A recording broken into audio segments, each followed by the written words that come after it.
Yo, what's up, my dudes and my women?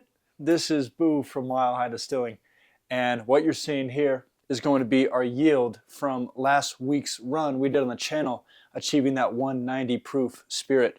We ended up with 16 750 milliliter bottles of vodka after we diluted everything down to the specific proof we're looking for, as well as a little over half a gallon, closer to 3/4 of a gallon left over that we just decided to keep in there because we ran out of bottles, pretty much is what happened. What we're going to be doing is today's video is going to be filtering that vodka, some of it. We're going to do a side by side and we're going to see just how much that difference between an unfiltered vodka and a filtered vodka can do. So right here you're going to see a makeshift filter unit from us. So our typical filter unit is just this basket followed by this pipe, and you get the clamps and everything that's available on our site. What I did was I installed a 3-gallon boiler down below on there, and it took a little bit of work. I don't really recommend doing it that way. It took 3 of us to kind of clamp everything together because we have these coffee filters at the end here to actually hold through the carbon and perforate it and filter it through. And it just made getting this on the can hard. You could use less coffee filters. There is different sorts of media. You could use screened gaskets. That would make it easier. I wanted to use the filter units because primarily I don't have anything better right now. And so it made getting it on this can a little bit harder than it needed to be. But this is a good route to put a can underneath your filter unit because this is designed to be standalone and there's no real brace or stand for it. So you can obviously build one through maybe V-clamps or something like that and mount it onto a wall to hold this unit up. Or this is a nice alternative. If you have a boiler, you can mount it right on that boiler and then all the carbon will go right into this boiler and makes it hands-free, which is nice. Obviously, working here, I have a little bit of, toys I can play with that makes it a little bit easier. So our first step before we can throw our vodka into a filter unit is getting our carbon prepared. So this is the carbon we primarily use with our filter unit we build. This is activated stone carbon. It's a 20 by 40 mesh, so it's pretty good for anything we're doing application-wise in this industry. And it's been acid washed a few times already, so it's very clean carbon. Now, there's some distillers that I know that because this has been acid washed, they don't even go through the process of washing it further than that. They kind of just start filtering right out the gate. And I think that's something you could do if you wanted. I think it's always a good practice with carbon to wash it more than that, you can't really go wrong with how much you wash it. We're going to be washing it probably 2 times. We could even go up to 3. We'll just have to see. Washing it is pretty simple, so I'm going to start going through the steps here. Let me move a few bottles out of the way. There's too much alcohol in my way. I can't concentrate, and we'll get started. So what I have here is a standard 2-gallon bucket. This is something we supply for I think about $20 or so. There's other places you could go to get it. It's just going to house carbon and water, so don't really have to worry too much about chemical tolerance or too much with that regard. All we're going to be doing is putting our carbon into this bucket and then proceeding with our water treatment. Here in Colorado, we have really good tap water. I think we're rated, top 5 best tap water in America. So we don't really have to worry too much about washing with tap water. In places where your water is a little less treated, I'd probably use distilled water with your carbon. And I mean, it's always probably not the best bet to use tap water anyways. If I can use distilled water, I will. I don't know how much we're going to have here available to me right now, and I think I'd be okay with using tap. The reason we have to worry about water when we're carbon filtering is, remember, this is a porous material. What is it doing to the alcohol? The carbon is latching on to those alcohol molecules and getting them clean, but it's taking some of the impurities from the alcohol with it. It's absorbing them, right? And so it's going to do the same to our water. So if we have water laced with sulfides and different things, that carbon is going to latch onto that. So we want pretty clean water. I think with just what I have at my disposal, we're going to be using tap water for this demonstration, but just so you guys know, once again, I'd probably end up using distilled water if you have it available. We'll just pour all this carbon into our bucket here, top off with water. And you know, another reason we're doing this is, remember, it's been acid cleaned a few times, so it's not so much about the cleanliness of it, it's more about the dust. There's a lot of dust that gets collected in this carbon. So water treating it like this will help just get rid of some of that and make it smoother going down, less dust particulate. We're just trying to make this filter run as smooth as possible. We're just filling this bucket of carbon up with water until there's no more dust, or I guess grain, solid, and you know, it just looks like a liquid. You want to use hot water, boiling water. There's people that sit there and boil their carbon multiple times. Really, I think filtering is one of those things where people are very opinionated on how they do it. In my personal opinion, there is a lot of different ways you can filter and get similar results, okay? So take everything I'm saying with a grain of salt, try to develop your own techniques, maybe watch some other videos and see what they're doing. Maybe use warm water, maybe use hot, maybe boil your carbon. Maybe try a few different things and see what's going to work best for your process. Hot water is fine with me. That's what I used. Regarding how many times you're going to treat this carbon, that is another thing where people kind of differ. Once or twice, because this has already been done twice, is probably good enough for me. Some people would go 5, 6 times. You know, everyone just kind of has a different thing. Kind of develop your own thing, okay, folks? So what we're going to do now that our water's in, we're going to let this sit for just a few hours this first time. We're going to do this again, remember. And from there, after a few hours, we should start seeing maybe some film, maybe some oils coming out through that carbon. And that's a good sign. That's removing some of those impurities. We'll get those out of there. Probably go through this treatment process again. And during our second treatment, which is probably going to be my last, we're going to let that sit for a little bit. It's probably going to be a multiple day thing. You can do 24 hours. I'd recommend, 24 or so. I'm going to do like 72 just because it's Friday here and I got stuff to do on my weekend. I'll have to wait till Monday. Nothing can really hurt it. It can go weeks. You can also note the oil residue. Hopefully you can see that. That's kind of what we're pulling out with that carbon. So we're doing an okay job here. So from there, it's just going to be a matter of pouring that water out from your carbon, separating them out, dumping the water, and you're just left with the carbon. I let mine dry for a little bit, and from there, we are going to start. So we're going to be putting this into our filter basket. And not missing.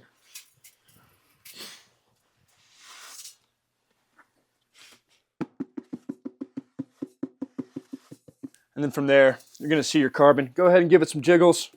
Give it a few taps. We're just going to move it along that pipe. Now remember, we have these filter units, these filters right here at the end. That's going to keep that carbon in there. And then when we pour our alcohol out or in, it's going to be coarse enough for the alcohol to go through, but not the carbon particulate. So we're only getting the alcohol out. And that's probably good. So let's start pouring. Just joking.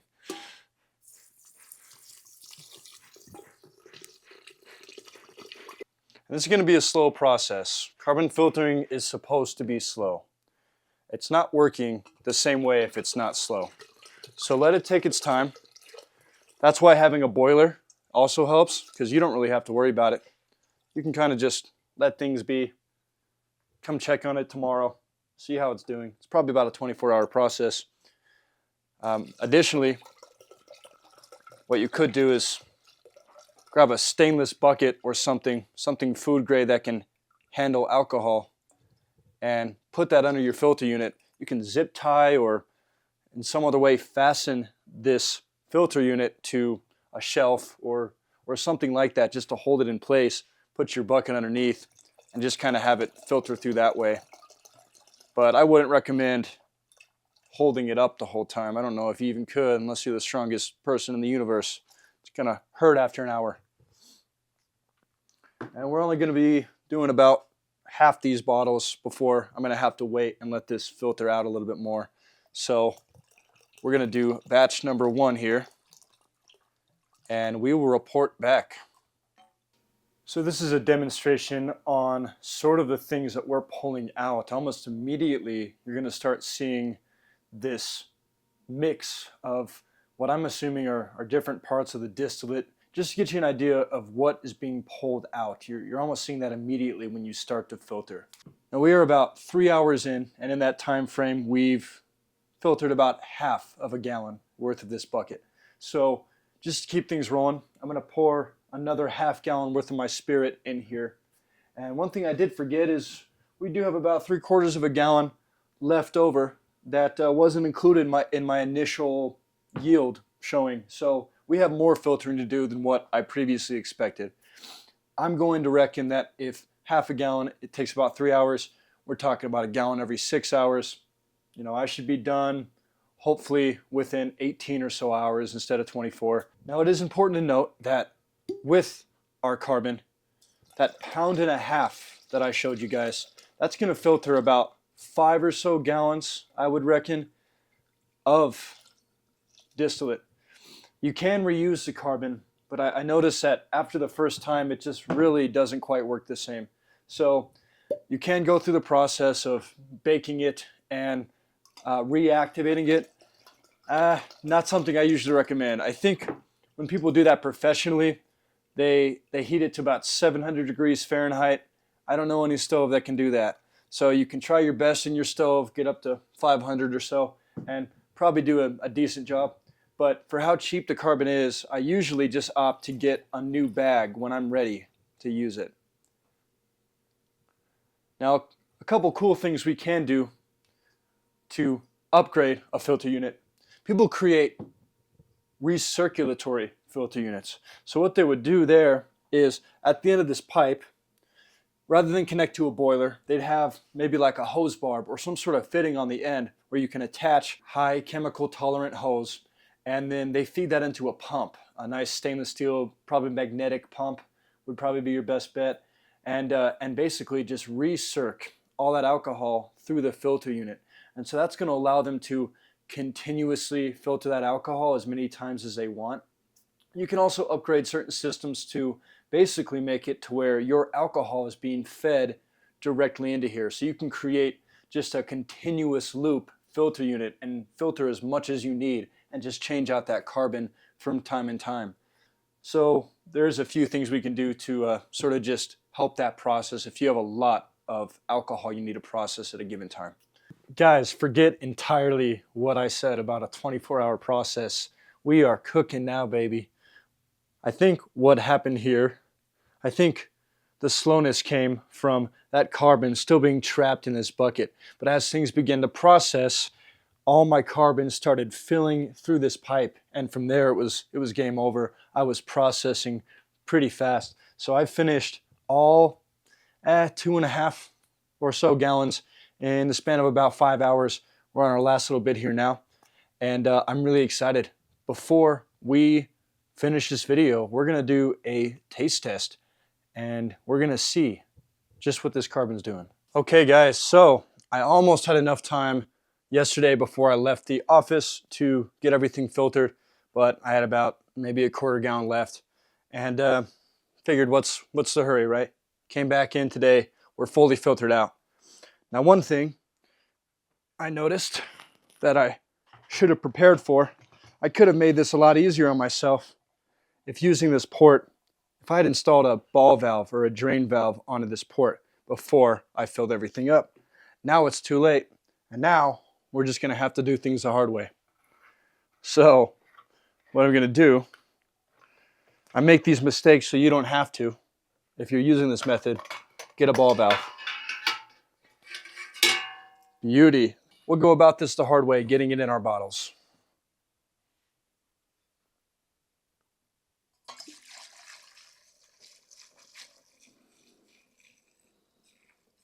And here's the moment of truth. We have our filtered on the right, our unfiltered on the left.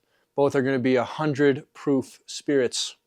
Take a shot with me, guys, if you got one available. Take 2, just like me.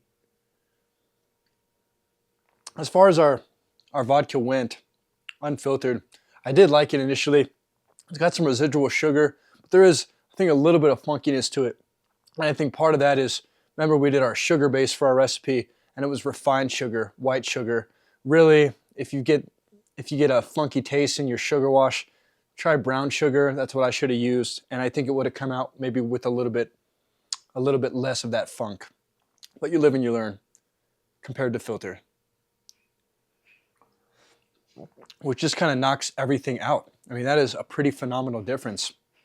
I mean, I wasn't really expecting the kind of difference there was, but I think that's, I wouldn't go so far as to say night or day, but you can tell 100% what's been filtered. It's much smoother, cleaner. That little bit of harshness on the back end of this unfiltered is gone. So I'm really happy with our results. I like this process. I think we've got a really nice, clean vodka now. And if you guys haven't already and you're looking to get into filtering, pick up one of our filter units. We do make the Easy Filter and the Mr. Distiller Carbon Filter Collection System if you're looking for smaller amounts of carbon filtration, as well as some people just use Brita filters. So you can pick up a pretty cheap filtering system and it can make a difference. It does strip your flavor out, so try not to use it for whiskeys and rums and things like that.